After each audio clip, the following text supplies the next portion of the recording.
Hello, everybody, and welcome to another edition of the Slumber Party podcast. I can't believe we got here. We have been trying to record this podcast for approximately 20 minutes, but here we are. Welcome to my lovely co-host, Lisa Ramrine. Hi, Lisa. Hello, Amanda. How are you? You sound great. Good. Thank you. And that was the issue with the other podcast that I sounded like, well, you said like a rap artist or like that we were scratching Like a, records. Like it was like, yeah. ah. Like, hello, hello, hello. Wicca, wicca. I'm not that yeah, I'm not that good. I'm so glad that we finally made this happen. Um because today is our first episode of the anonymous call-in. So for those of you listening, and this will be on my Instagram link in bio. But if you like this, well, I mean, if you don't like it, I don't care. But I do care. But what I guess is, if you ever have a question, what we notice is over the years, people want to be on the podcast. They have questions, but they don't want to be on the podcast, which I get, which is like they don't want to be on camera. They don't want to have a chat with us, but they want us to cover their issue. So, what we've set up is an anonymous call line where folks can call and leave a voicemail, and Lisa and I will be answering your questions on the podcast, which is pretty exciting. Well, it's exciting for me anyway, right? Yeah, that would be for sure me, the caller. I'd be like, I want to ask all the questions, but don't want my face or my voice to be on. 100%. Well, that's like everyone so far. They're like, Yeah. oh, thank God you did this. So head on over to Instagram/Baby's Best Sleep. Head over to the link in bio. I know this is a lot of steps, but I'm trying to find a way. We can also put our voice, I'll put this in the show notes as well, our voicemail link. So you can just quickly hit the show notes, and wherever you're listening to podcasts, you can go to that link and leave us a voicemail, and we will answer your question on this podcast. All right. So, Lisa, are you ready? I'm ready. Okay, this is technological amazingness. And now, if you're watching this on YouTube, you'll see we have an anonymous. It says anonymous. We don't know who this is from. And it's not us calling in, I swear. It is a real person. It did a little bit sound like my voice when we were listening to the question earlier, right? Oh, Lisa. But it's not me. No, no. Lisa's like, hello. I am not Lisa. 100% not Lisa. Okay. All right. Here's our question. Hi. So we're having a sleep problem due to going on vacation. And I feel like I know what I need to do to fix it, but I don't want to do it. So here goes. Basically, I've got a 5-year-old and a 2-year-old. And the 2-year-old stopped sleeping in his pack and play or his crib while we were on vacation and was sleeping on the floor of our room for about 3 weeks. Then when we get back, we don't have the heart to put it back in the crib. So we put the 2 kids in the same room, and we have to lie down with them in order to keep him in the room so that he'll sleep. And we've been in there every night since our vacation for an hour, 45 minutes to an hour, just lying down in the dark, asking the baby, the 2-year-old, to lie down. And I think it's just becoming a little bit too much. And I was wondering if you had any advice on what to do. I'm hesitant to put him back in the crib. But also, I know we can't have him cry it out in that room with her, the 5-year-old, also sleeping. So any advice would be helpful. Thank you so much for your help. Okay. Oh man, have I fallen down that hole before? I was just gonna say, I feel like this is you every time you go on vacation. You're like, oh look, things went down. But this is also everyone when they go on vacation. Of course. Yeah, it's like, I mean, I don't know how many clients I've had where everything is awesome. We're like, hey, bye, and they go on their first vacation, and you know, for various reasons. It's like you go on the vacation and you are sharing with another couple, or you are Or like there's in a not enough hotel. beds for everybody, right? Like that's our issue. Family of five. It's Yep. like, oh, she's just a baby, just a 4-year-old tiny baby. She does that. But like, so they She's just a bring a crib, 10-year-old and of little course, baby. and of course, my Sweet. girl's like, I don't want to go in that crib. That's for babies. I'm sleeping in the king size bed with mom and dad. And That just just happened to you guys, right? yeah, in Okay, tell fact, me we about got your thing. invited. We got invited on vacation again to like join a friends of ours coming up this winter, and we have to secure 2 rooms. And I'm like, in order to avoid this problem, and I'm like, yeah, I don't think we're gonna go on this vacation because it's just too expensive, you know. And like, I Yeah. am not willing to be on vacation again with a four, like, you know, when they're two it's different, when they're four Hmm. they're a whole new person. Yeah. Yeah, I mean, you know, this is common problem for us, like especially once we added the baby. And in fact, Hmm. I found it was much easier to travel when she was still into the crib, right? Because you Hmm. can comfortably do, you know, 4 people in beds, and then a baby gets rolled into the bathroom or the walk-in closet or whatever, Love and it. that was great. So Hmm. sleeping was no issue up to that point, because she was very attached to cribs, and we brought all the things. But yeah, once you do that leap, so maybe I do need some advice here as well. Yeah. You're like, hi, I like this question a lot. Yeah, I mean, aside from having to get a bigger room so she has her own space, I really don't know. Like, I don't know what else to do. So, like, that's kind of where we are always stuck. When we get home, I completely sympathize with having to spend an hour, 45 minutes, you know, scratching her back and making sure she falls asleep. As soon as you hear that, you know, long snore, you're like, oh, I can get out of this twin bed. And by the way, good for you for not falling asleep, because that's Oh, what everyone does. Oh, oh, that's sorry, what you were asleep. happens. Yeah. I Okay. mean, I've been woken up by my preteen coming in being like, Mom, I think it's time to go to bed. Your preteen being like, are you okay? Do we need to Yeah. talk? I'm like, no, I need to go soak my hip because I was just laying half off this bed. I need to get in like a hot tub. Yeah. I'm not okay. I need you to pick me up and take me out of this bed. Yeah. Well, to our anonymous friend and to you, Lisa, I just really I like to start these things off by saying this is totally real life stuff. And it's so much more common than you think. And this is usually when stuff happens, is on vacation or when we are sharing accommodation, cottages, etc.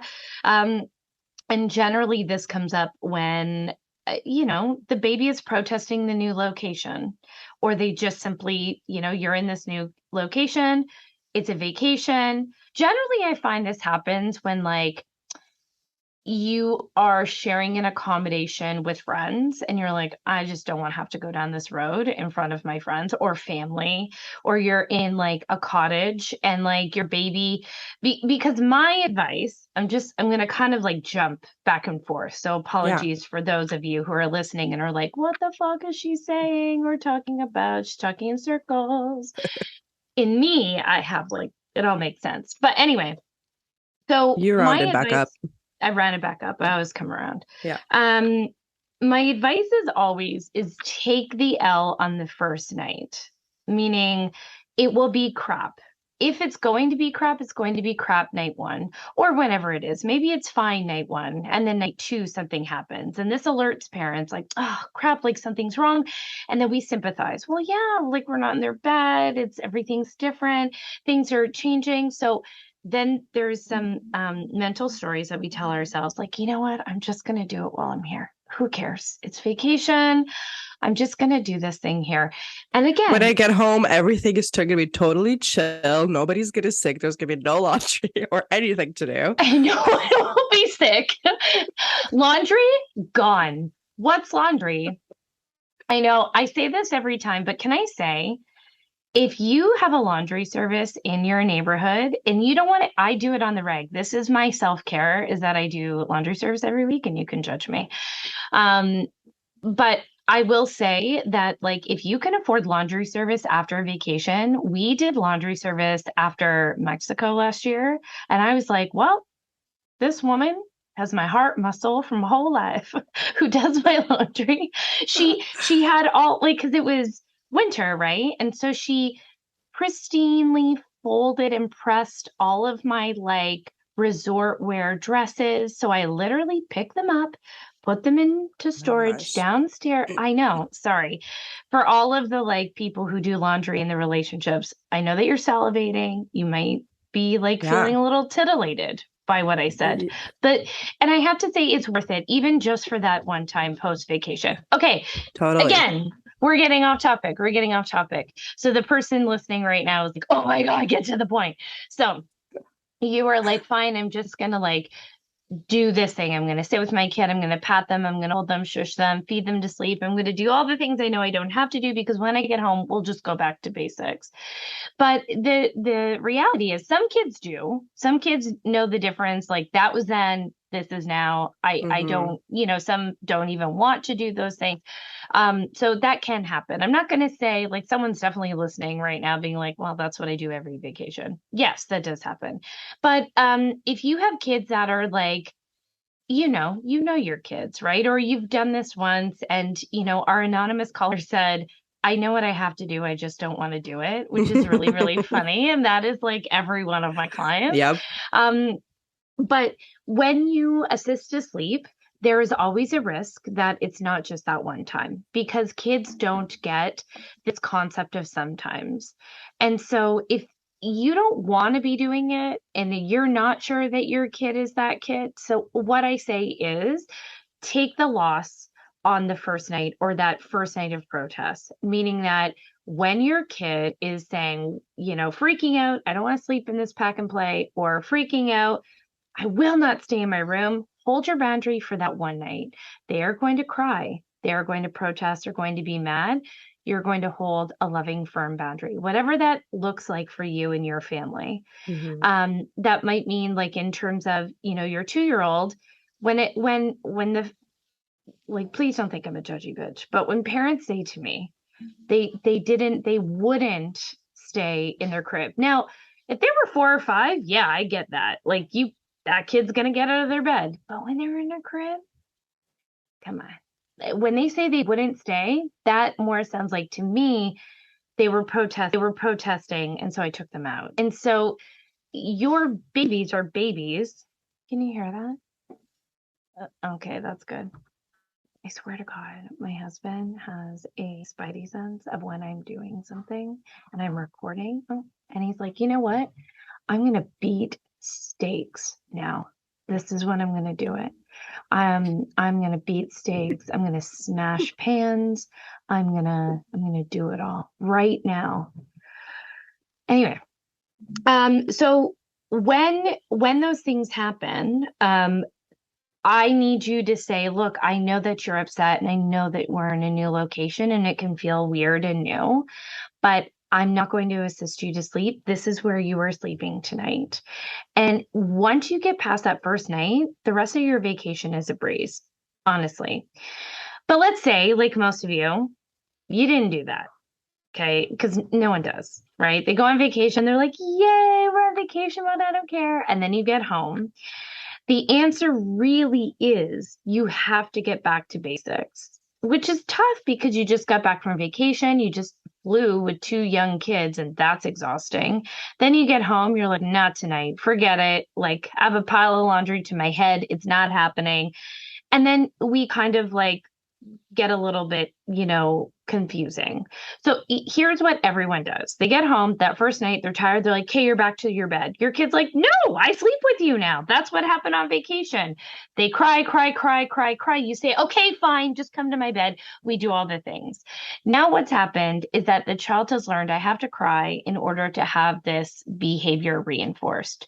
So we do this back and forth, back and forth. And then the child gets more confused. The protest gets more intense because the child has learned that their protest is powerful. So here's what I want everyone to do.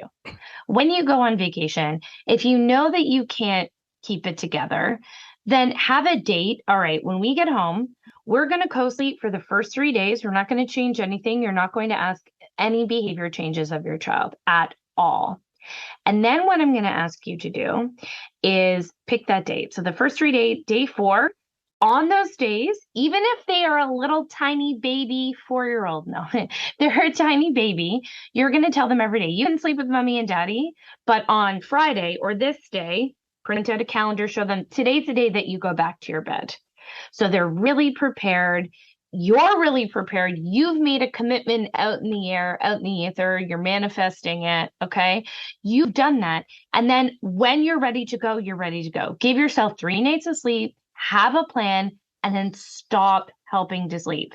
And, I've been on this podcast for a gazillion years. I think he's making eggs. I actually think he's making eggs. You can hear it? Eggs? No, I cannot hear it. Oh, great. That's so good. But yeah, when you are ready to remove the help to sleep and set the boundary, you got to be 100%. And if you're not 100%, you're essentially committing to more protest, more pushback. That's right. really the long and short of it.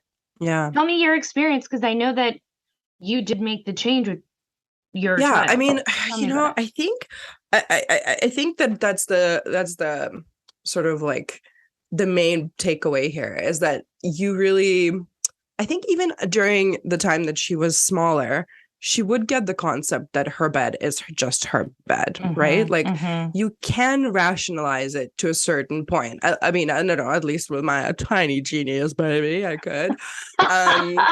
But yeah, I mean, I find it gets harder the older they are because they're, Yeah. And it's Yes. like, I'm really now understanding that the older that she is, the more boundary I have to hold, right? Because all of a sudden she's braver, like she's the kid that would like not get out of her bed and just yell for me. So she's not a night walker, but she's starting that, And so it's just like, oh my goodness, like the more that I don't set that boundary for vacation, the more that then the vacation rest is ruined for us when we get home, right? Because there's no rest. Yeah, I mean, I don't have an answer here. I am a person who likes the cuddle. I want that at the end of the day, and I don't mind giving that. But so actually what we started doing is that we do a little bit of like, we cuddle for a little bit with daddy, then mommy comes in, she gives you her spiel, whatever, and then as she's still awake, I walk out, right? Because what started happening is I'd fall asleep with her and then she'd be calling me in the middle of the night, like, Mom, where'd you go? Yeah. And it's like all of these things, all of these rules were set when she was a little baby, I mean, like when you really need that rest. But now that she's older, I'm like relaxing a little bit. And so, yeah, like I said, I'm not willing to go on this vacation unless we have proper bed arrangements for all the children, because otherwise it messes things up too much. And it's worth it, but it's not, Totally. And I think like, I always like to get back to the point of you're such a good person to talk to, Lisa. I always think about this because you are the person that folks talk to who are like, oh yeah, my kid just goes back to their bed.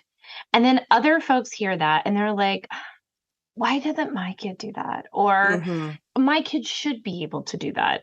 I want to remind you that you need to evaluate your own situation. Like I said, if you're probably not listening to this podcast if you're that person, because you're like, whatever, my kid does whatever. I don't need to listen to the baby sleep podcast. Right. But if you have, I find like, my oldest is kind of, actually both of my kids are like this. I keep like living in the past, but like my youngest is actually, oh my God. I feel like she went under the radar for so many years. And now my oldest is like, yeah, like got her stuff together a little bit, like has really channeled this like fire in her. And then my youngest is like, haha, I have been simmering in the shadows waiting to come out. But like the other night she came into our room being like, hi, she knocked on the door. We ignored it. Give us a second. Yes. So she's 6. And we're like, what's up? And she's like, I'm afraid of some things. It's exactly what she said. And we were like, okay, well, that's all. That's a normal feeling. You can feel like that. It's time for bed. And she's like, all right, good night. But what I'm saying is, like, I feel like my kids, we couldn't really ever toe the line. Even when we towed the line, I've talked about this before, by like opening the door a little bit or engaging in something that we didn't normally, they would push boundaries all night. And that is also really common. So I guess Yes. why I bring this up is that kids are all different, right? And their level of like push or their personality that they come out with really determines whether or not you even have to sleep train, to be honest. Like, how many clients do I have who are like, we never had to sleep train our first and we don't even understand why we have to? It's like, well, that's a different kid. So Mhm. like, even amongst families, kids, like Oh, of DNA, it's course. going to be Yeah. so different.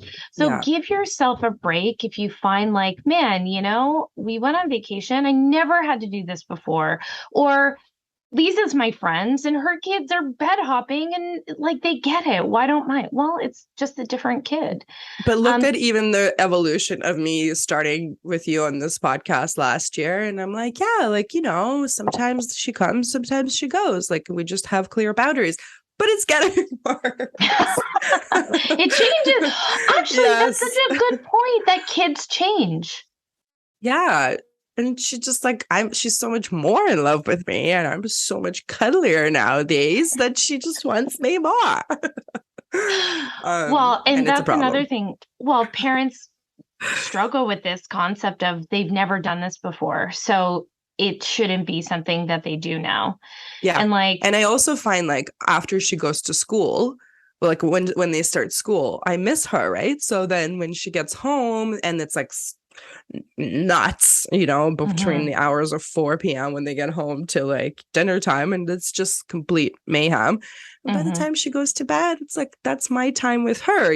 So it's mhm. it's something that I also do for me, right? So that I'm very clear about. Like this Yeah, cuddle is not about my kid. Like my yeah. kid is actually capable of falling asleep. In fact, when I go for my girls' night and my husband is home, putting his kids to sleep, um, he can't quite manage like cuddling all of them or whatever, like giving everyone attention. So she just does go to sleep on her own, actually, after Yeah. a different routine with him. So it is just learned behavior and what I taught her. So, but I again, like feel it I am happy to admit that it's for me too, right? So but it's killing 100%. me.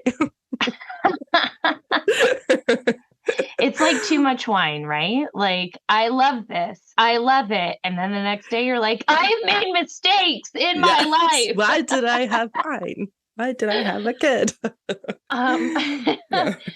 yeah, I feel like that's a revelation for parents when their kids go to daycare. So, and that's usually when I get a call. They're like, well, little, whoever can't sleep without this. And then they go to daycare and daycare is like, yeah, they're our best sleeper. They sleep without any assistance. Also, they don't even need a pacifier. Also, they put all the other kids to bed. And the parents are like, what? And then they call me, they're like, all right, we're done. We want Yeah. that too. And so that is so common. Yeah. And this is why I love working with my older parents because they're at a place of knowing about that. Like, they're like, okay, I get it. I get it. Yeah. Um, I loved this format. Did you love this format today? Yes. Yeah. Okay. I love a one-on-one with you. I know. I think this is the way we got to do it. And I'm Yeah. excited Yeah. that people keep leaving us voicemails. So, folks, listen, we're coming to the end of our crap nap here, and we got to kind of get on the get. But head on over to the show notes, head over to Instagram.com/babiesbestsleep, then click on my link in bio, then buy a Hawaiian shirt, then do a twirl. No, I'm sorry. But you want to do all of that and leave us a voicemail, and we will answer it on this podcast. The other thing I wanted to say, I don't remember. Should we apologize to our viewers if they're watching this? Yeah, like listen. So Lisa had an ear issue, but you look good. What do you mean apologize? Like for what? Looking Like I had too to cover sexy my ear or? because it's yeah. So I call it sick chic. I like Guys, I don't want like this. to Yeah, like yeah. No, and my you're headphones upside down because the other one was, and I can't put a headphone in this ear. I love it. It's a Listen, I mess, really but want to hey, Coles notes my notes. When you get back, you're going to have to reset the boundaries. When you yes. reset the boundaries, your baby is going to cry. You're not going to like that when the baby cries. So have a boundary put in place. You cannot avoid the protest if you've helped to sleep. Don't rush into it if you don't have a plan. Set a return time. So if you're back on like a Tuesday, plan to do your training on a Friday. Keep your Yes. baby and your kids in the know of when you're going to make the change. Call us to help you or find a plan that feels good to you and then stick with it for 1 to 3. No, stick with it for at least 3 nights, but you're probably going to see protests for anywhere from 1 to 3 nights. So when our anonymous caller said, I know what I do, I just don't want to do it, I think that's the I just don't want to do it means I know that my child will push back and I don't want to have to deal with it, but it's unavoidable. Mm-hmm. Lisa, as always, it's a pleasure. Thank you so much. Me too. Thank you. You can find us at babiesbestsleep.com, at Instagram at babiesbestsleep. Follow the whole team. We're BBS _, and someone you'll find all of us that way, including Lisa. Head to the blog. I have so many resources, honestly. If you just head on over to Instagram, you'll find it all. Oh, Yep. I'm on TikTok. I've been doing this thing. This is the last thing I'll say. I've been doing this thing where I find people talking about their bedtime routines, and then I'll kind of be like, I love this. This is what we could change. I'm not like judging them. I would never be like, this sucks. Yeah. So it's really positive. But if you want some more tips and tricks, you can find me on TikTok as well.